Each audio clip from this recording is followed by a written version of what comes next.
What's up? What's up? What's up? This is your girl, Utica Best, and you are listening to Hella Random Radio, where positive energy lives. Today, my guest is Mr. Ill Se7en, aka Sev Sojourner, aka Acuña Black. How are you doing, sir? I'm blessed. I'm blessed. Just honored to be joining you today on the show and building out a conversation and dialogue. So I'm really good today.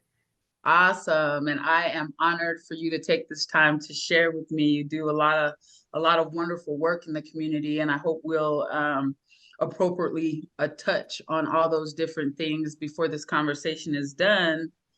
And actually, I'm going to go ahead and probably make space for you to introduce yourself a little later in the show. Sure. I'm really interested in hearing a little bit more about the fact that you were recently called into a school to help facilitate a conversation around a student coming in with a Blue Lives Matter t-shirt on. Can you tell us a little bit about what that was like? Sure. Yeah, so a lot of my work dives into implicit bias, stigma, and stereotype. And I facilitate conversations in the community between community members. I do trainings with officers. I've done trainings with faculty members within schools. Um, Even I've worked with RTD in the previous years around some of the incidences that have happened with them with the homelessness. Oh my And goodness.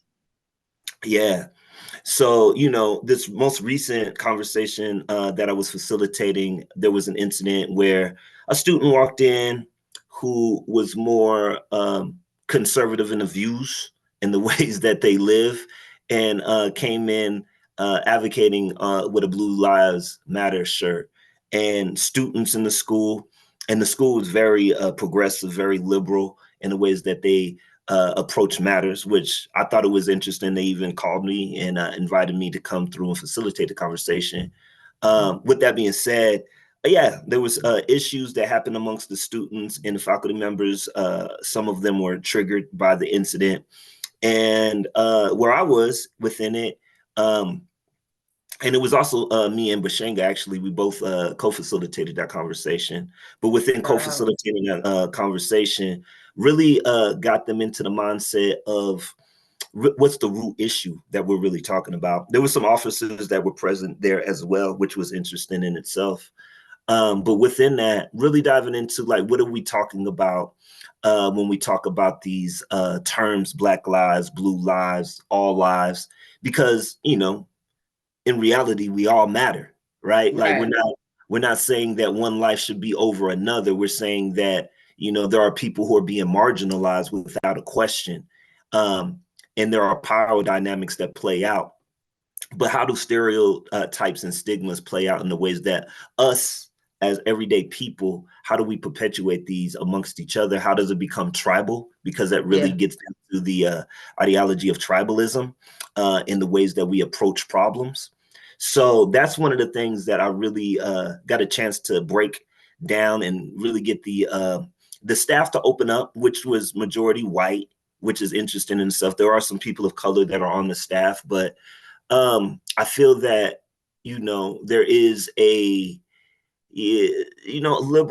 little bit liberal stigma stereotype when it comes to officers in a general, meaning that yeah, we do keep the overall construct of officering accountable without question, but we also have to think about the individuals that play within that construct as well, which is a hard conversation to have for most of us because we all have our traumas and triggers around that situations. I have my own personal experiences with officers and have been marginalized in a variety of different ways, been sent to jail unjustly on some situations as well. So those style of things, I can understand why there is a trigger, but when we're talking about how do we social, because we still have to be social around each other. We still Right, have to right, commune around each other. So how right. do we get outside of these ideologies and find a human, a person outside of these big ideas that we're all battling right now? So yeah, that Right. was an interesting conversation. I felt the end all of the conversation. It wasn't all, of course, it's not all resolved because this is an ongoing work. This is Oh yeah. ongoing. And even if people feel good at the end of one conversation, all they got to do is have, you know, a restless night, and they'll be rethinking it, you know. But yeah, so what is the student body like? You said that the teachers are mostly white. What kind of composition does the student body have at that particular organization? Well, that's that school, that particular organization, majority, I would say probably about 65%, or not just white, because there's a difference between white and affluent white, right? There's affluent white within that. Oh, okay.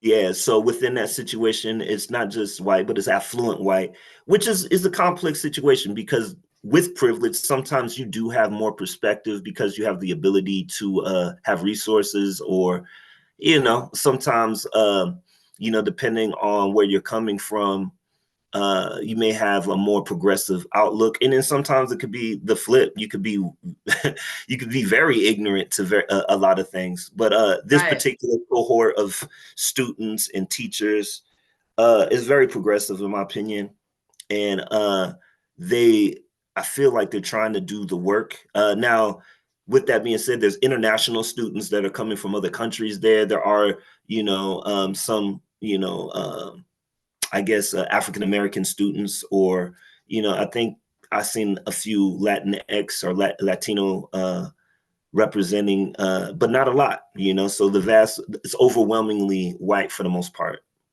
Okay, and a fairly affluent. So I'm assuming that maybe some students had a problem with this, some other students had a problem with the shirt, or did some of the teachers, were they also, you know, kind of upset about the shirt? Yeah, there were some teachers who were upset about it as well. I had one teacher. I had one teacher was like, "Yeah, I can't, I just won't." He just shut down Wow. around the whole What? conversation around the Blue Lives Matter specifically. Um, and I think that's an interesting thing to shut down around. Not to say that he shouldn't have or he should have, Right, but I right. think, why? That's my whole thing around a lot of it, is like, what is your shutdown and why? Is it because of the power dynamic? Is it because of the marginalization of people of color? Is it because your own personal experiences that you had with officers? Like, that's really more my mind goes when I hear somebody who is just shut down to the conversation. Because as people of color, Black specific, we don't always have the opportunity to shut down on those conversations. And I feel like that's a Right, right, privilege in right, right. itself, like, it's like, yeah, I get you shutting down, but unfortunately, like me and this brother that I'm with right now, we have to address this style of situation regardless if y'all are having it or not. This is something that's ongoing in the Black community. Right, So, right. like, And as a teacher, I would think that you don't have really much space to shut down because you got to deal with this diverse student body. It's like you signed up, right, kind of exactly. to deal with a specific amount of, unexpected behavior, I guess. So that's an interesting move to make, or position to take. Right. And there's privilege on both sides. You know what I'm saying? I feel Yeah, like, for sure. you know, Exactly. Did the police have anything to say during this conversation, or were they just there to kind of keep the peace, or? they were there for the conversation, but I feel like what I've noticed within officer space, depending on what the rank, you know what I'm saying? Because the higher up, they're going to be more engaged within it out of Right, political conversation. reasons, all of that. Um, but these were actually, everyday, like, I feel like, I guess, traffic officers or Like beat officers who, cops. yeah, exactly. So they were pretty much quiet during the conversation and they were listening. They did have a few things to add in, meaning that actually they were resource officers, so they worked within schools too. So they're probably a little bit more empathetic when it comes to community and when it comes into those engagements. So I felt like more so they held space within that. Yeah. And I think a lot of what I've noticed within community conversations with officers, um, they don't want to get they don't want to get overly beat up by the community when it comes to certain subject matters. So I think there is now a tendency for them to be silent a little bit when it comes to some of those situations. They don't overly insert their opinions too much, even though they probably have a lot of opinions about the subject matter Right. and the Right. ways that it works. I've noticed that a lot of the time when I've been in community facilitation space, depending on just like I said, depending on the rank of the officer and the ways that they engage, they have a tendency to be quiet. They may answer questions if asked, but they're not inserting opinions at all. Not too Yeah. much. Really interesting. And I'm trying to think of it, but I guess I don't know that I'm thinking of it, but I'm thinking like, is his wearing a Blue Lives shirt similar to my wearing a Fight the Power or, Mm-hmm. Black Power? Even when I used to work at City of City, and they never said anything, I used to wear, I think it was a straight up like fuck the police t-shirt. It was Sure. and so I'm wondering, I don't want anybody telling me what I can wear as long as I'm not, in your face or trying to control your behaviors. And so I don't know. I know that I don't know how I would react until I'm in that situation. But intellectually, I'm hoping that I'm glad to know who you are, and I'm just going to stay away from you. That's how I think of it, personally. Like, I'm not going to necessarily agree with everybody in their approach.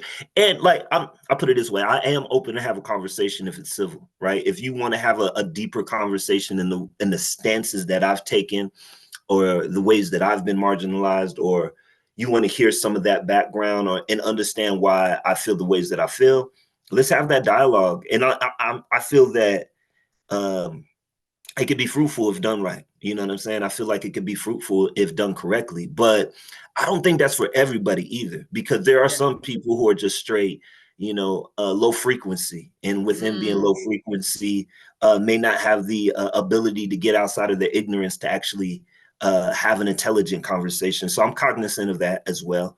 So I Yeah. make sure, I've had like random conversations. Like I've done like, brand ambassadoring work in like different like rural areas actually within the last like Interesting. few years. And I've had like some interesting conversations with people in rural areas where it hasn't been bad. Like there definitely were like more like conservative Trump supporters. But I'm always interested in having those styles of conversation because they don't know where I stand really. And I'm Right. always interested to see why it is they feel the ways that they feel. And then Mm-hmm. sometimes we do meet in the middle in certain things. Like I am like not pro-systemic when it comes to like politics, and I don't all the way trust the voting system all the way. I do know that legislature and things that are being passed are important to engage, but do I trust everybody who's sitting in them seats? No. So Right. like we do have some crossover belief systems in that. But, at the root of it with some of them, I'm like, well, okay, what about the racism though? What about like some of the blatant things that y'all just don't want to believe that is racist, but like to somebody who's receiving it on the other end, it feels very racist. Right. Um, I'm actually open to have that too. And then I don't feel like everybody's prepared for that style of conversation, but I've had it a few times with a few people who are just everyday. They don't necessarily engage in the worlds that we engage, which is even a more interesting conversation for me, just because they don't necessarily have the tools and resources that we do. Right. So they're telling you just straight up unfiltered their opinion, and Yeah. that's an interesting perspective in itself. Yeah. Definitely sounds authentic. Yeah, Which yeah. can be hard to do when you're constantly dealing with schools and politics and things of that nature. Was the student who actually wore the shirt there for this conversation or? No, they weren't there. Actually, I recently did another forum with them like just 2 days ago, which was a follow-up, and they were there at the forum. And within that, we did like a more in-depth, like we do like learn your rights trainings, and we did like an implicit bias workshop. And the student was there and had an opportunity to unpack some of their thoughts within that space. Um, but they weren't there during the faculty meeting and the officer meeting. It was just the adults at that Oh, one, at okay. the freshman Okay, I thought commission. you said it was students, faculty, and police. I might have said that. It was just actually faculty and actual the officers and facilitators. That's really interesting. I mean, and what do you think? Like, I guess I don't know where to land other than as much as I might disapprove, if that's freedom of speech, right? Right. And that's where that's really where I'm at, more so than anything when it comes to like these conversations that are happening on a national scale, not even just in that school, right? Like we have to be able to express ourselves authentically, even sometimes when it's offensive. And I Yeah, think that is a hard thing for a lot of people to deal with nowadays. But like just because like there are now like, perimeters in the ways that we can say certain things, it doesn't mean that the person ain't still thinking it. So just yeah, because they don't say that you're something, or just because they don't vocalize it now because they know they might get in trouble, it doesn't eliminate like the actual self-evaluation work that's required to actually progress as a person. Like there's right. still things that have to happen inside in order for us to truly be progressive. And I feel that unfortunately, because of these things, we have a lot of people hiding. We have like a lot of hiding big on both Yeah, sides, in my own opinion. right. And I'm willing to give folks the benefit of the doubt and say that maybe they're not even hiding as much as they are not aware of themselves. And I think that a lot of our unconscious patterns are just being forced to the surface right now as humanity evolves and shifts. And we're being forced to look at things that maybe we were able to get through life without having to look at. Mm, So hmm whatever it is though, hmm whether they're intentionally hiding or it's some unconscious thing that they were not aware of, I hmm definitely feel like it's time. We're gonna have to look at that stuff. You can't progressive is not just something that you pick up and carry. Like there's a certain amount of work and responsibility in, in that title, I guess, in my Agreed. opinion. Agreed. So interesting, interesting, interesting. So what did the school say? I mean, are they trying to censor what the students can and cannot wear, or did they get to that kind of a final conclusion, or? That, as far as I know, I don't know if they're actually going that far to censor. Um, I think that the fact that they addressed it in the ways that they addressed it, they wanted to build out a dialogue. They wanted to go ahead and set up like an actual facilitated conversation.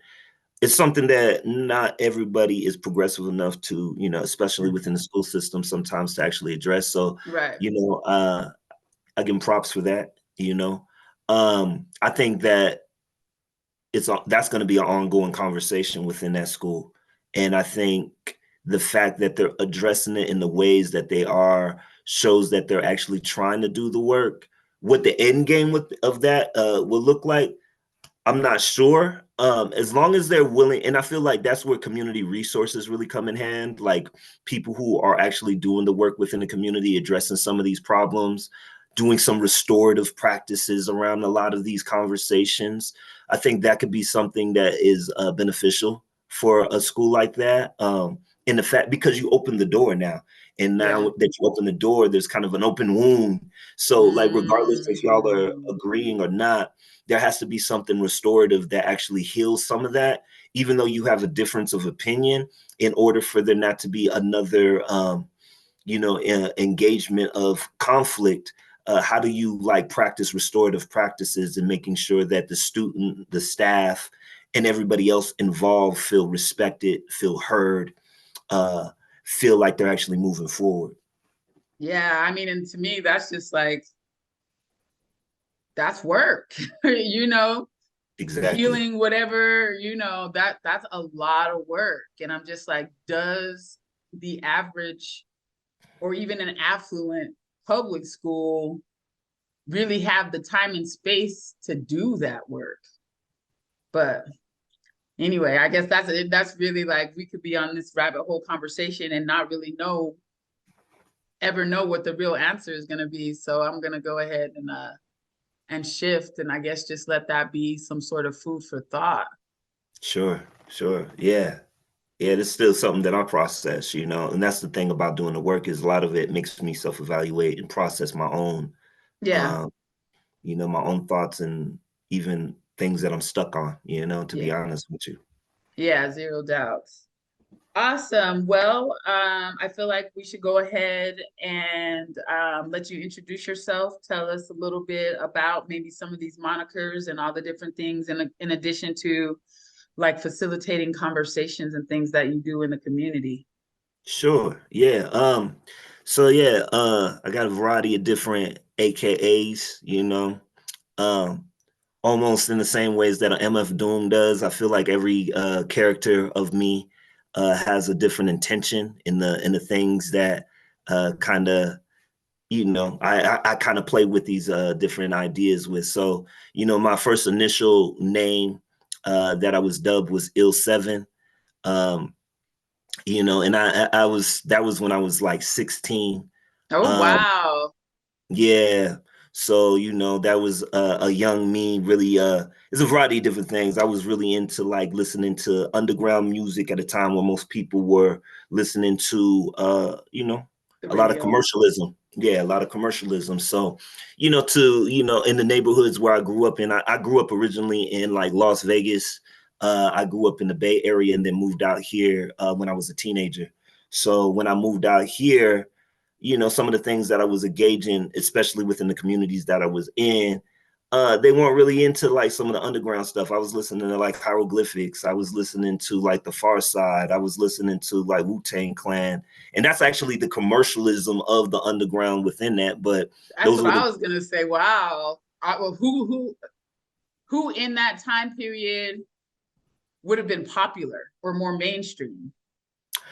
so like during that time, you know, during that time would have been more of like the West Coast, like Snoop Dogg's and, you Okay. know, who else was like really popping during, you know, it was like you know, I'm from, you know, dating myself. I'm from the Biggie era, you know what I'm Okay. saying? The Pac Yeah. era, you know what I'm saying? So like of that era, and then you know, I'm listening to like the Artifacts, uh, things like that. You know what I'm saying? Like if you know, you know, you know. Yeah. So like of that era, like that was kind of like I was a backpacker. Uh, Yeah. and you know, I was a nerd. So like the first time, you know, I came across somebody would start calling me L7 or, you know, all that. So that, Okay. you know what I'm saying? And then on top of that, you know, I was early on into like 5% knowledge. So like supreme mathematics, understanding that, and Ill Se7en kind of played within that. So that was the first name that I was dubbed. And then as I started progressing as an artist, I took on the alias, and this is recent actually, Acuña Black. And, Yeah. and Acuña Black is me really just diving. So, you know, just for reference, um, my family is, you know, mixed, as most of us are, as a blended family. But, you know, on my dad's side, my family is Haitian and Cuban.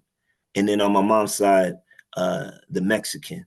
So I actually have the last name Acuña. It's from my grandfather on my mom's side. I took his last name. So Acuña is actually a place in Mexico as well. Okay. Um, and I'm one of the dark ones in our family. And there actually is a lot of like Black Latinos. I consider myself an Afro Latino. So uh, the Acuña Black being that like there's a lot of discrimination with even in my bloodline. You know what I'm saying? Yeah. I hear Within that. you know, within the colorism game. So me really pointing out like that and going back into the history of the Moors, like understanding that there were Spanish Moors that came from like, you know, Morocco, that came from Spain, that were in Italy. Me really kind of embracing that really took me on this journey. I put out an album called Crates of Vintage Dreams.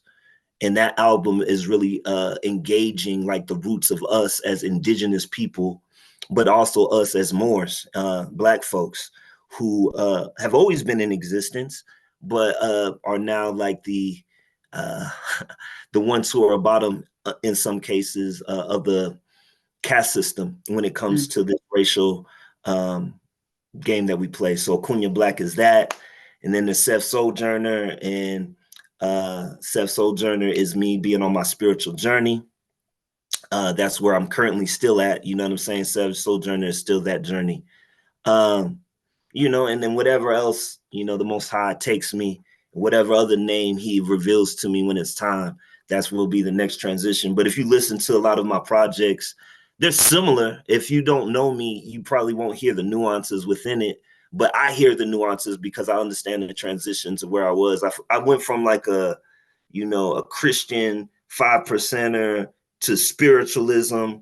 And like right now, I identify as Hebrew, but like Okay. within the identifying as Hebrew, I don't like subscribe to any religious construct. So I identify the bloodline. That's the best way I could put it. I identify the bloodline, and I believe in spiritualism. I utilize the book, and I believe that we are the people of the book because I've done the knowledge. But outside of that, that doesn't mean that I necessarily subscribe to the constructs of religion. So yeah, I identify within that bloodline, within Sev Sojourner, and Acuña Black plays in that as well. So yeah, that's my journey. Yeah. Dope. And just to put a little more context on our relationship, I'll let folks know that we work together mostly in an organization called Fortify Our Rebel Youth, which is kind of a part of a No Easy Props nonprofit organization that was started by Asia One. And so you're also an educator, but it was really interesting. You read my mind because you brought up the 5%. And so I was going to ask about your spiritual journey, and you kind of laid it out. So it was from, you know, started Christian, went more 5% spiritual, and finally Hebrew. And you say that, and it sounds like you're saying that you can hear those transitions in your music. Like, how many full projects would you say that you have out? Right now, I have about, with this latest one that I just dropped, Earthseed, I got 7. Got No 7 projects. way. Yeah. So it's completion. I'm working on a new project right now that I'm putting out, but I have 7 projects out from That's that. crazy. And this is my, this is my 7th year actually as well. So yeah, That's in the dope. 7th year, 2023, so there you go. And so are there other projects prior to Earthseed that you feel are also speaking to some of like the Hebrew leanings, or Unintentionally. Like one of my first projects, so I was a part of a crew called Isolated Generation.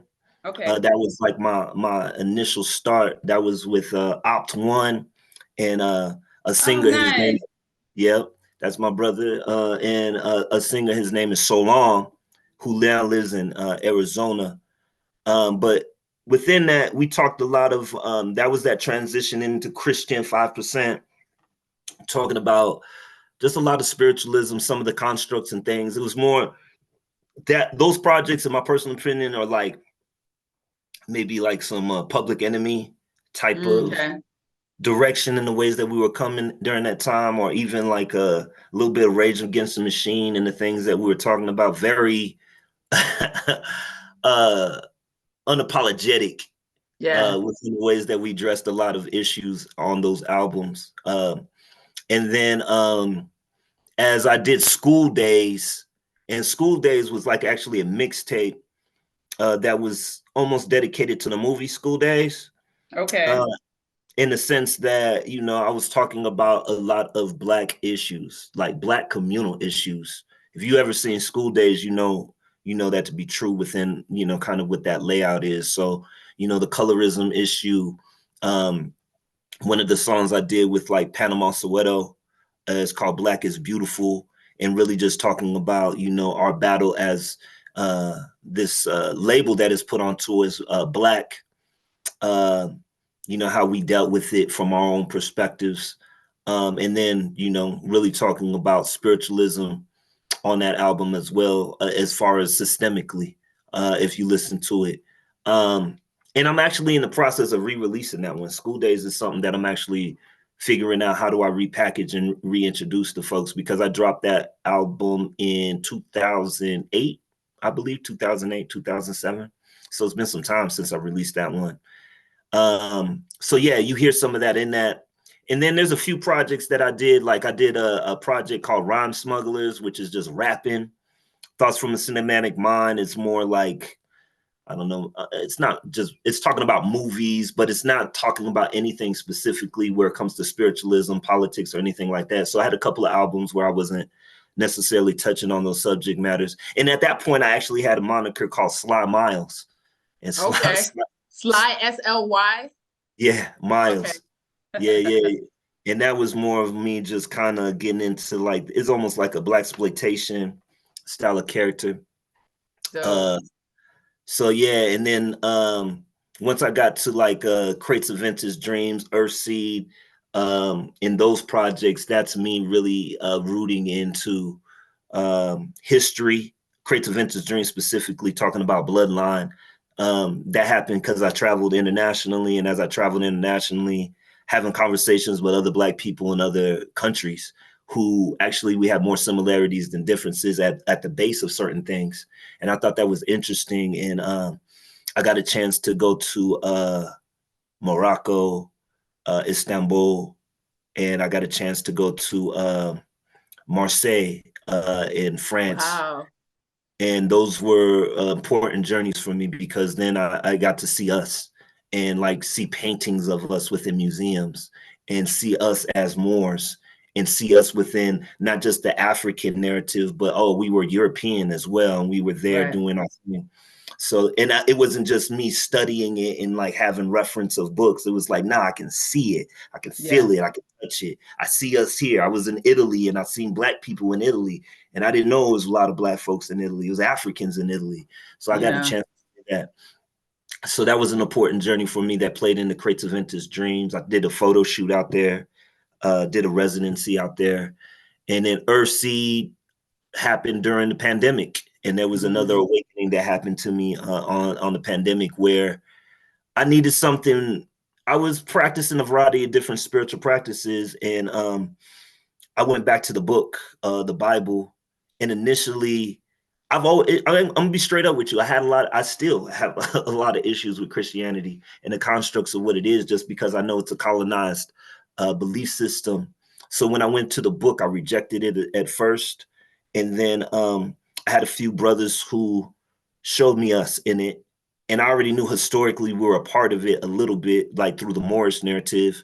But the more that I dived into it, I was like, oh, that's all of us. You know, we were all in this book. In fact, the religion part don't have anything to do with it. It is an African spiritual book, but we've been, it's been appropriated, it's been bastardized, and it's been fed to us as a way to control us as a people. So my whole purpose at this point, and I'm not trying to convert people either, but my whole point is to decolonize the book so that people understand it outside of this colonized narrative of Christianity, and they see ourselves within it, and they can make their own judgments on how they choose to engage or not engage it at that point.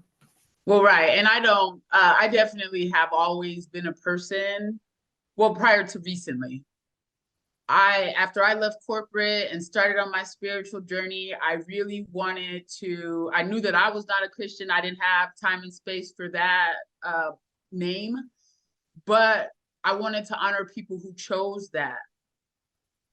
But the book notwithstanding, I still don't know a lot about the book. I cannot speak with any intelligence about what is going on in the Bible itself. But as far as the spiritual system is concerned, I am starting to speak out against it more, because that original sin is just, in my opinion, is way too damaging to the self-esteem of people who can only survive, in my opinion, going forward with, a shit ton of self-esteem. I got you. Yeah. And that goes into what we're probably going to transition to, but I just wanted to reference something real quick. So there's this book called The Sefer. Okay. So The Sefer is actually a book, is the Millennium edition. It's an expensive book. It actually costs $350 to get. Wow. Offline. But the book itself is all the books that have been taken out of the Bible. Okay. It's the canon books. The thing that people don't understand about those canon books, and the reason that they were taken out, is because those books were written later, right? But with that being said, the reason why those books were taken out is because those stories were passed through by griots.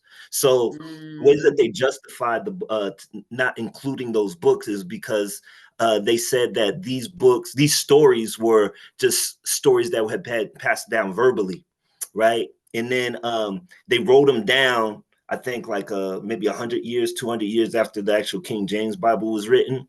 But these stories, if you go into indigenous tribes, whether they be Native American tribes or even some of the African tribes, there had been stories that had been passed down, like the Book of Enoch, the Book of Jasher, the Book of Jubilees, all of these different, and then outside of that, it starts talking about like, okay, there's been many end times, there's many messiahs, there's been many cycles. Yeah. There's there's a lot. Like, I don't even want to go all the way down. Right. Fair enough. Yeah. There's a lot in it, but like, I think that is something, and there's some other scholars out there who have been kind of really breaking down like the lies that have happened and the things that have been covered up and why they covered it up and the stories that they feed us versus the realities. So that has been my journey within it. And then really educating people in my own ways through social media, but now I actually have a curriculum that I'm developing that kind of dives into it deeper. But like, yeah, Nice. And like how long do you expect this curriculum to be? Like, how long will it take a student to like consume it and learn this information? Do you know yet, or? So back to what you were saying, right? A lot of the narratives, right? Like when we're talking about like curses, when we're talking about cycles, things like that, that's more of where I'm focused on, right? Like one of the things that get a lot of people kind of engaged into the Hebrew belief is Deuteronomy 28, talks about the cycles of curses that have been passed down through slavery and things like that. And a lot of that goes into a layer of controversial spiritualism conversations. So within that, my whole thing outside of all of the other things is the generational curses. Those are things that I've been battling within my own bloodline, right? Yeah. I have like, exactly, all of us are battling these things. So I've had uncles.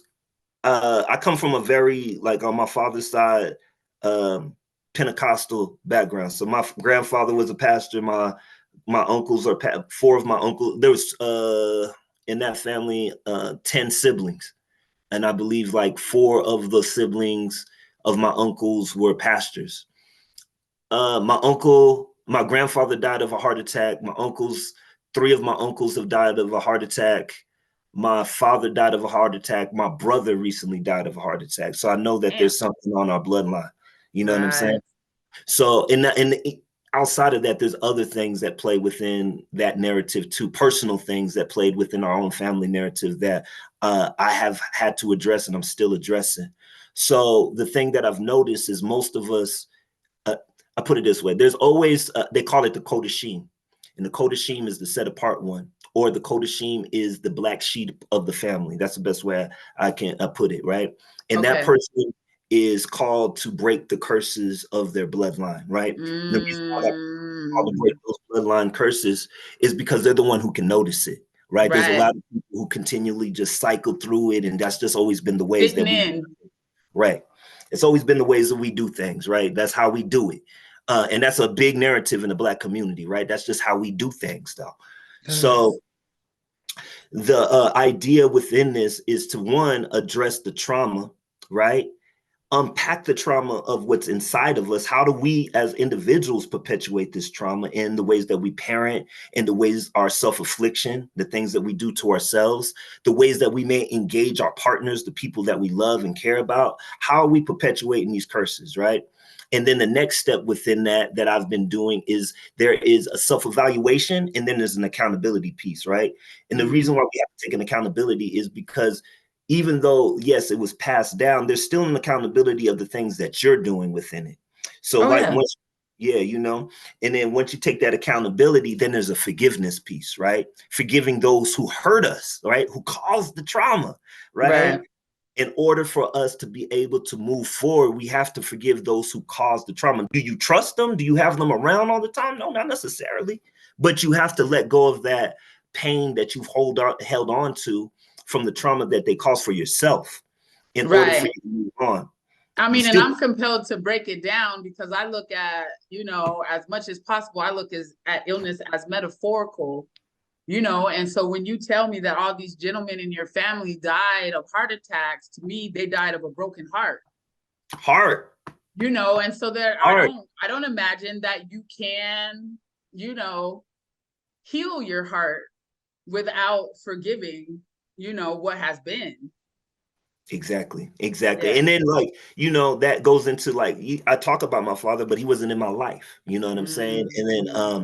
his father wasn't in his life only because my grandfather died young. My grandfather died at 42. So like he had 10 kids. Dang. You know what I'm saying? So he had 10 kids. He died at 42. That means there was a group of kids who didn't have a father in their life as they were growing up, and they had to figure it out. There was older siblings who were going back and raising them. But you also got to think that's not your parents, and then it's still a sibling. So depending on where their trauma is, depending on what they can perpetuate that back on you, sometimes For worse than the sure. parent. You know For what I'm saying? sure. So like it's been like me going through that, and me as a father, right? I have daughters, right? And I want to make sure that my daughters are healing from my trauma. You know what I'm Right. saying? We all have it in our DNA, Yep. epigenetics. I didn't grow around my father, but I still do things that my father did. Even, you know, in the Bible says the sin of the father is passed down to the child, or the Right. mother. Sin is passed down, but really what they're talking about is epigenetics. They're Yeah. talking the genes, they're talking about the bloodline, that bloodline. And I'm under the belief system that we come back through our bloodline. That's a deeper conversation, but I believe that through our bloodline, that is the ways that we come back, right? So like I believe there's so many different things that connect me to my grandfather. I never knew him, but I was like, maybe I'm my grandfather. You know what I'm Right. saying? Maybe I'm doing that work within that. In the Hebrew belief system, the Christian belief system, things that I'm saying is going to be controversial to them. But Yeah. these are evidence of things that I've studied and I've seen. And the ways that the bloodline works, there is a divine bloodline. There is an advanced human. These are things that are controversial because when you start getting into it, it makes it seems like we're calling other people less than. Less than. Right. I'm not calling people less than. What I'm saying is that there has been evolution, in my personal opinion, is more mixing than there is just an evolution, meaning that there was different humanoids that existed on the earth during that time. Us progressing out of Africa mingled with these different humanoids that existed, and it made a new human on a variety of different levels that were of different ethnicities, different colors. But at the root of it, uh, African spiritualism is all in that. You know what I'm Yeah. saying? Whether we're talking about Buddhism, whether we're talking about Islam, whether we're talking about Hebrews, whatever, even Christianity, if you really want to get down to it, when you get to the root of it, it all comes back to us as a people. So Mm. us as a people, there's a lot of accountability that we have because we did rule the world at one point, but what happened? You know what I'm saying? What made us lose that? Who taught them, you know, and when I say them, I'm talking about the overall construct, but who taught slavery? Who taught Mm. all of these things? And we did that as a people, like Yeah. when the root of it. So there's a lot of healing that we have to do and accountability that we have to do as a culture, as a people, in order for us to be able to lead, because we're called to be leaders. We're Yeah. called the light on the nightstand, if you will. We're called to be kingdom builders, if you will. So how do we build new kingdoms, new nations? And how do we take that lead? We have to heal, because there's a lot of garbage that we're still unpacking. And you can see it in the music, you can see it in our kids, you can see it in the culture, you can see it in the cycles of things we regurgitate. So like, it all goes back to family. It all goes back to healing. It all goes back to accountability. It all goes back to forgiveness, even to those who may have oppressed us. Yeah. Yeah. I mean, and this may be too deep, you know, it may end up getting cut. But I have to ask, Sure. like, maybe there's a book called 2000 Seasons or something like that. But Okay. Yeah. I've heard folks talk about the karma that Black folks have for why they lost that power. And I hear that that book may be one of the books that talks about it. Mm. But it's like super rare. You know, I've never been able to get my hands on it. Mm. Do you have any opinions, or have you read anything that talk about that fall and why it happened? Or I'm pulling out books now. I mean, So hey, you know me. yeah. So this is a good book for people to check out. It's called The Rescue of Jerusalem. Okay. Um, this is an interesting book for folks to check out. Um, I've got other books and references and things that I can go ahead and throw out. Sefer, I feel like is some of the, I put it like the Quran, the Sefer, the Bible, those are more books that do address those different issues. But the thing about it is you have to have a mindset ready to even accept some of the things that you're going through. And you have to have an open mind to actually go down that journey and to be able to like kind of unpack it for yourself. So that's something that I do suggest for people, but I will say that it takes an open mind, open heart, open spirit to even accept some of the knowledge and be able to accept it spiritually to Yeah. understand that. There's also it's another book that I've been actually reading that's actually got there's other books that I don't know if I was necessarily suggest for folks unless they're ready for the journey. But you know, that whole controversial book that goes into the Hebrews and Negroes and all that that everybody was talking about. The reason why that book is actually controversial because it goes into the history of like the things that have been covered up, the ways of who we were as Moors, who we were, because that's I have a lot of conversation with Moors who aren't Hebrew. I have conversation with Moors who are Muslim in their perspectives. The reason that I have those conversations because there is crossover information that starts diving into like some of the Native Americans that enslaved supposedly African Americans and all that. But like Interesting. the more that you go into that, you realize that the Native Americans were Black, the conquistadors were Black, the slaves that were Black. So it's like the more that I've gone down to it, it goes down to like power dynamics and who is and who isn't telling the truth about history and why. So those are personal journey things that I have gone through. I have released information and things that I talk about, but I also understand that if you don't do your, this is the other thing that I would say about the Bible or with religion in general. The problem with religion and the problem with preachers and the problems with those who call themselves leaders is that it doesn't allow an individual to go down their own personal journey and discover things for themselves.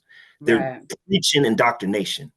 So Yeah. like I feel that spiritualism, regardless of the chambers and doors you go down, it's a personal thing.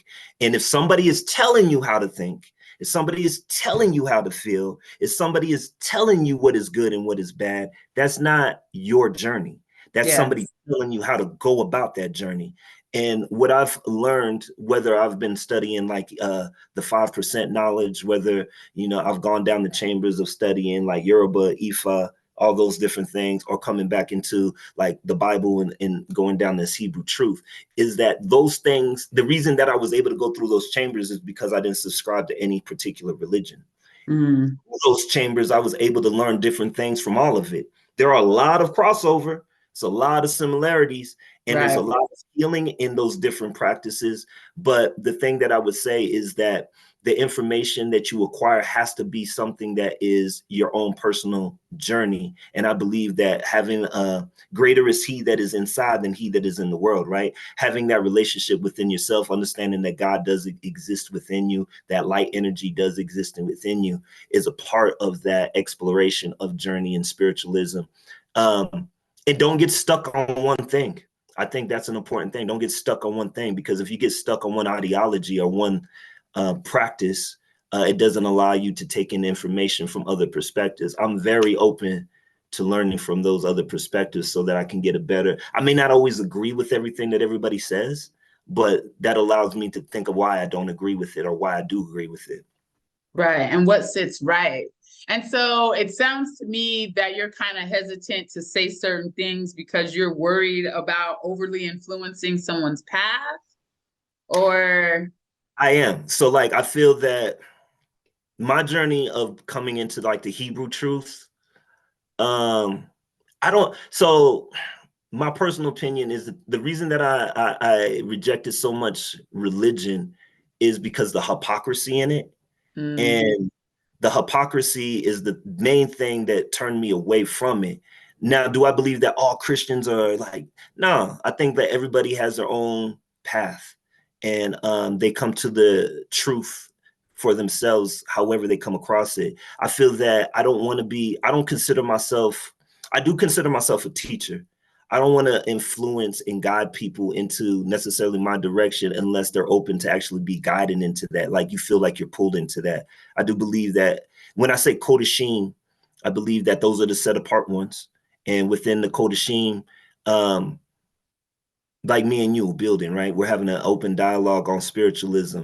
I feel like we can go in depth in all kinds of directions within spiritualism. You're open to it, right? A lot of people, because of religion, whatever they have been indoctrinated with, they'll get offended by some of the things that we're saying because they're so religious. So I don't want to perpetuate that. I don't want to be pushing religion necessarily. I just want to push my practices is what I do. This is what helps me. And if you're interested in having a dialogue on a real base, I can throw the books to you. If you want to reach out to me and you want to know what I'm studying because you hear something that is of worth, then like I got some references for you. But I don't want to like over indoctrinate. That's kind of how I come across. That's how I've been kind of thinking about it as of recent, personally. Yeah, well, I mean, I definitely judge that, especially this early, in my podcast. I have to assume that the majority of the people who are watching this are some sort of an extension of me. And I'm asking questions because I'm interested, not necessarily just because I'm hoping to educate somebody who might listen, I got you. So that being the case, like any books that you have to share, I definitely am interested in hearing about. And I have to ask one more time, if you have an opinion, and I will shift it, a little bit to make it clear that we're asking for opinion and not something that anybody, who doesn't do their own studies should consider or take as fact.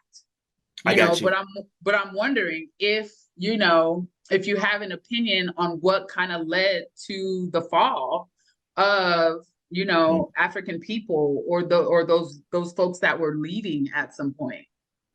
Yeah, I do. I think a lot of that it came from arrogance. I think a lot of it, even like the most recent thing. So I'm doing like the roots to branches right now, like a segment on it, right? And like a lot of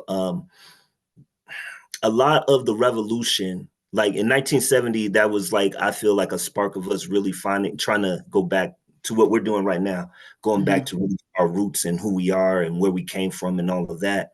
Within that, because we're such a powerful people and because we're such a brilliant people and because we have so many capabilities, I think it's real easy to fall into idolatry. And what I mean by idolatry, self-worship, you know what I'm saying? It's not that we don't have pride in ourselves. It's not that we don't love ourselves. I think that's an important thing. But I think sometimes we have an arrogance within that. And like when you historically look at, like the Moors, right? The Moors, they enslaved a lot of white folks during ancient time, yo. They weren't called white during that time. They would have been called Europeans, but we did a lot of enslaving during that time.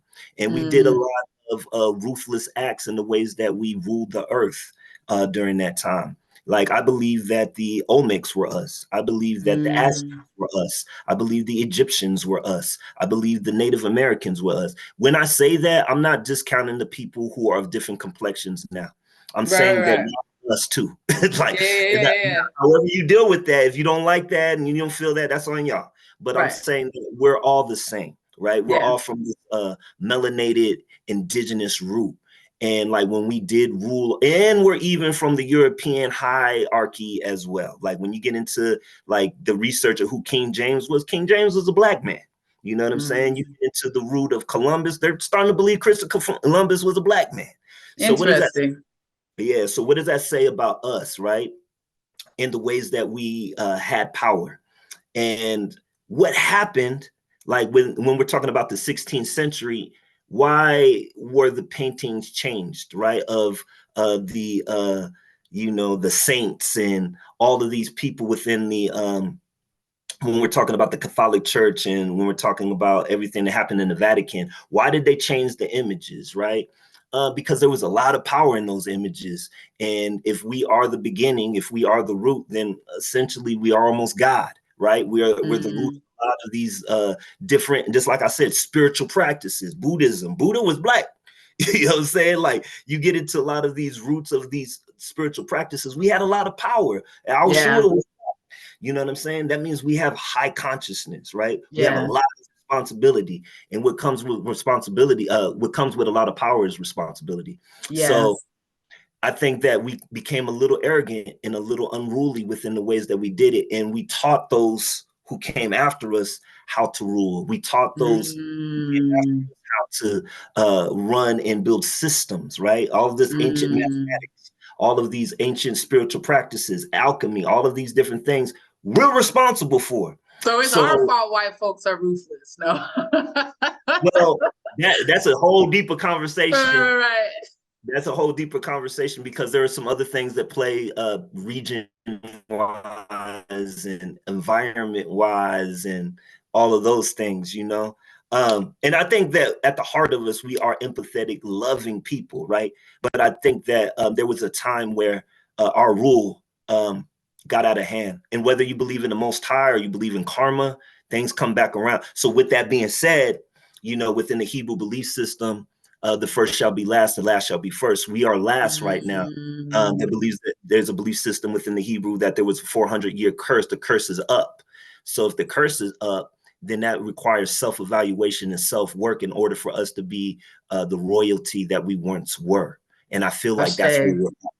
That's where we're at. And I think that we've come back to, I would imagine, the same topic you were thinking.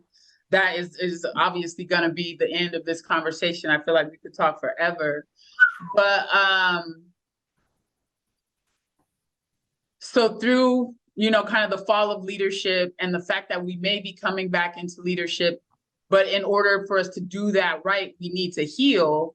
And also way back, you know, from your family, your heart attacks and all those things that were happening in your family, I feel like those two things converge onto the subject of what you've been talking about on your podcast lately, which is about the Black family. Yeah, exactly. You know, because I think that is the way to heal the heart. Exactly. But go ahead. Yeah, definitely. So like, the you know, the splinters of the Black family is something that I've noticed, always noticed, you know, like through my own family struggles, through my own personal struggles, through just seeing where we're at. And I've done like, you know, recent historical reference of where we were at within the 1950s, 1940s, even 1930s, even when we started talking about Black Wall Street. And the thing about that is that there was a lot of cohesiveness within the Black community, a lot of avocation for Black business without even it being said. Like we just supported one another, right? And what I started noticing is, you know, I'm an 80s baby, right? So because I'm an 80s baby, I got to see really hip hop develop into what currently is at right now. But when you go back into like the 70s, that's the Black Panthers, that's Stokely Carmichael, that's Angela Davis. You know, that's a lot of us really young youth really taking it back, right? But we didn't have any eldership, we didn't have any guidance, and we lost faith in the church because the church in our own, you know, we were just shutting all of that off. But we didn't have any like real spiritual root. Even like some of the things that happened with the Nation of Islam, especially after Malcolm, people didn't trust that anymore.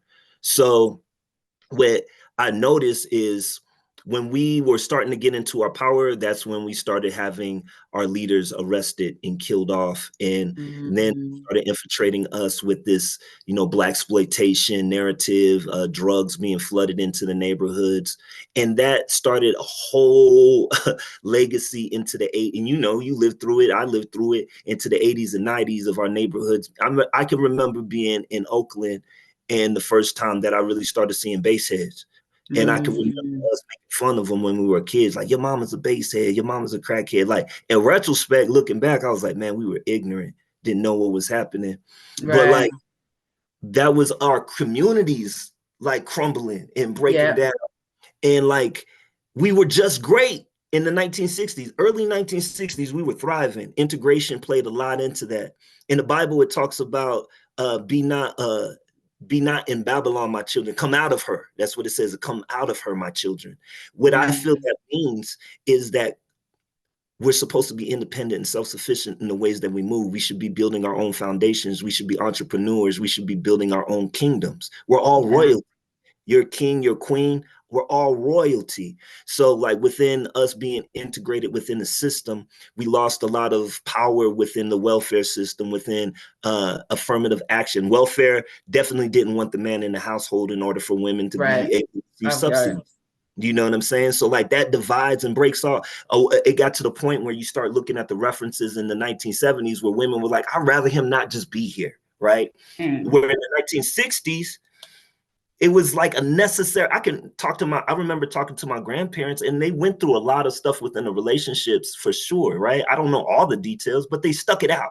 They fought it out, and we lost that ability because we were being attacked from so many different angles. We had no resources to heal. We had no resources to be able to recoup. So our community, more so than any other community, even the brown community in certain instances, were viciously attacked through media, through music, through the flooding of drugs. And that happened essentially in the 1970s into a legacy that we're currently, I feel like the thing that frustrates me most about social media is these mainstream narratives of all Black women are this and all Black men are that. It's like, nah, y'all, we got to figure out how to communicate. Like, you're not wrong, but you're not all the way right. And if we're not dialoguing and figuring out where the actual pain and the hurt is, how do we actually come together as a community and be able to like progress and heal?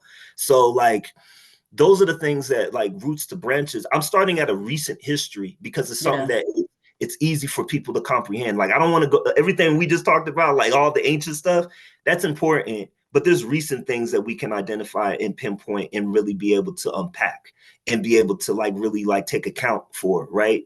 So like those are the things. I'm starting at the 70s because that's where I started seeing a lot of the turbulence happening within our community. Now, yeah, it does have root into slavery. It does have root into all of these other transatlantic situations that we dealt with. But there's some recent things that impacted us. Right. And listening to that episode that you just put out, and I can't remember when, and maybe you have some recent knowledge about it, but I would imagine that also I heard that at some point there was a push, that for the most part, the man worked and the woman stayed home with the kid. And then at some point there was like a societal push for the woman to go get a job. And I would imagine that also played a part in the division. Has any of that come up in your studies or? Yeah, definitely. Like, so I put it this way, my grandmother worked, like my grandmother worked, my grandfather worked, right? It was necessary for there to be two incomes coming in. But what ended up happening, and this is just straight up, I'm not even really poking the bear, but I am kind of poking the bear. When we start getting into like specifically white feminism and our women taking on some of those ideologies that happen into it, it wasn't really necessarily connected into our community in the same ways. Was there a problem? Sure, there was a problem without question. But was it in the same ways that white people were dealing with it? No. Right. I'm realizing right now, as you talk about it, that, I don't really know a whole bunch of Black folks that were so well off that, that the wife didn't have to work too, so that probably is some white history that I'm asking about. Sure. And I think that, like within that narrative of, like the Black man and the Black woman, who's the head, who isn't, like the woman took the head for the last 40 years, I believe, because of the ways that the Black man had been incarcerated, the way that the Black man had been really broken down and marginalized within that narrative on a variety of different levels systemically. And like the thing is now there's an awakening happening because there is healing that happened. There are still systemic things that we're dealing with, but we're not dealing with Black men necessarily going to prison for selling weed, or freaking like the community isn't as impoverished, where we have to turn to drugs, we have to turn Right. to these different gangs and things like that in order for us to like really navigate. So there are still all of those elements that are involved, but it's a little bit more progressive in the ways that we approach it. So I feel that we're still unpacking that trauma, where like there's been that divide. I feel like some women are begrudging because their father had, I was begrudging towards my father because he wasn't in my life. So there is some of that still being unpacked between women and men. And I think that the more that I dive into it, it wasn't all of our fault. Like some of it just was systemic in the things that we were being attacked on. It's just like now we have to look at it and we have to admit it and we have to take our accountability within it, right? Like we have to take our accountability that a lot of these men weren't here for their women and at necessary times.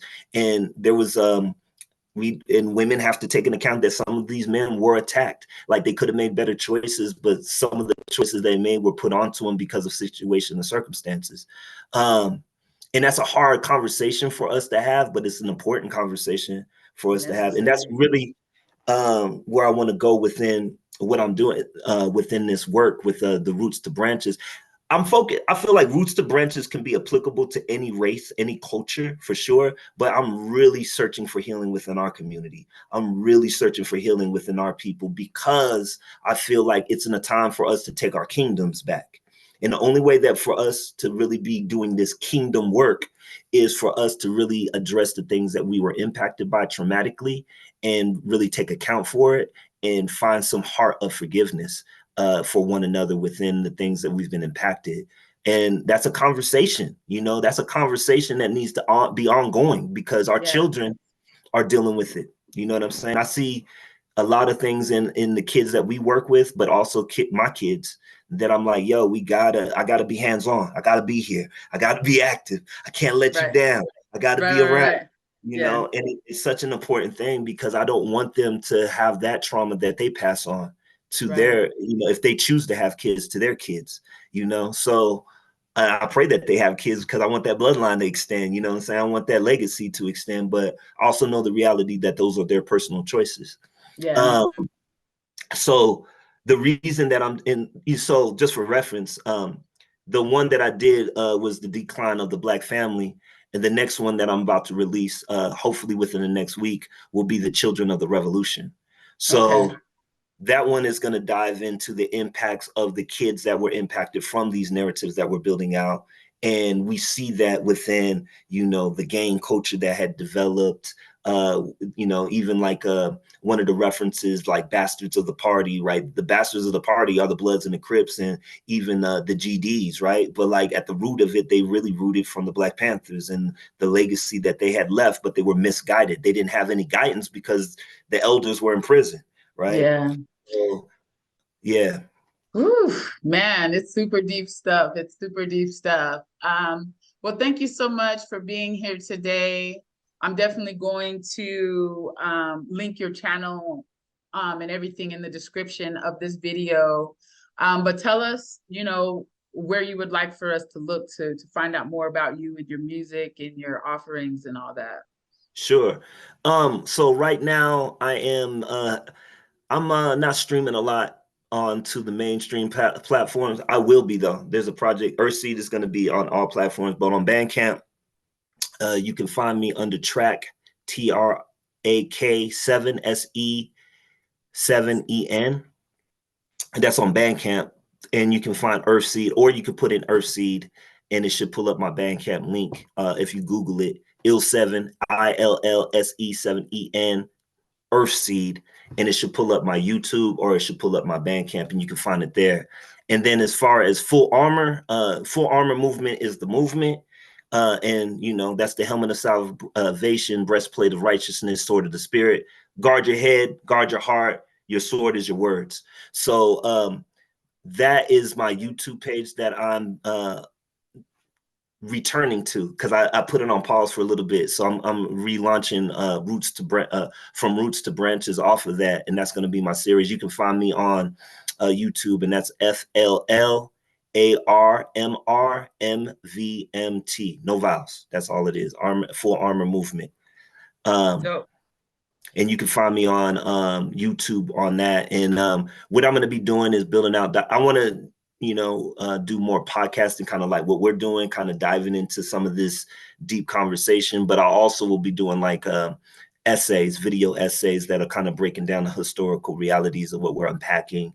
Right now, I'm doing recent history, and I'll also be leaving references, right? I'll be leaving like books and references that you can go and research yourself and do your own study and research. I'm big on that. I will put out information, but I also want people to do their own studying so that, you can come up with your own conclusions and your own ideas based off of what you researched, Dope. And since we made it back there, I gotta ask, does Earthseed have anything to do with Octavia Butler? It does. Yeah. Parable of a Sower, Earthseed, very inspirational. I feel like we're in those times and more maybe the beginning of those Yes. times of those books. Um, and Octavia Butler is like an inspiration for me. She is Yeah. a brilliant writer, and I feel that she's a prophet, and she Yes. left a lot of nuggets of truth. Um, I have so Earthseed that I released is my own interpretation, so it's not based totally off of her book, but her book was definitely an inspiration. A lot of her writings are definitely inspirations for me in the ways that I view certain things, for sure. Yes, definitely. Shout out to the ancestor, Octavia Butler. Yes. Oh, Um, yes, yes. yes, thank you so much, Sev, for Thank taking you. this time. I look forward to connecting again soon. And yes, this has been Hella Random Radio, where positive energy lives. Please like, share, comment, subscribe, all the things. And I hope to see you back here again soon. Bless up. Thank you for having me.